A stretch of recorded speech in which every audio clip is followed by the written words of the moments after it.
Hello everyone, আমি বৈশাখী সরকার, Dhaka metro nursing কলেজের diploma in nursing science and midwifery চতুর্থ ব্যাচের একজন শিক্ষার্থী।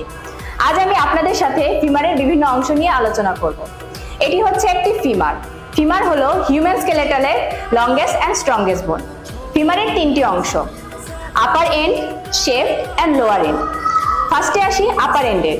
আপার এন্ডে যে গোলাকার অংশটা দেখা যাচ্ছে সেটা হচ্ছে হেড। হেডের নিচে থাকে নেক। নেকের চারটা অংশ, দুইটা বর্ডার, দুইটা সারফেস। বর্ডারে আসি ফার্স্টে। বর্ডার হচ্ছে আপার বর্ডার, লোয়ার বর্ডার। তারপরে হচ্ছে দুইটা surface, anterior surface and posterior surface.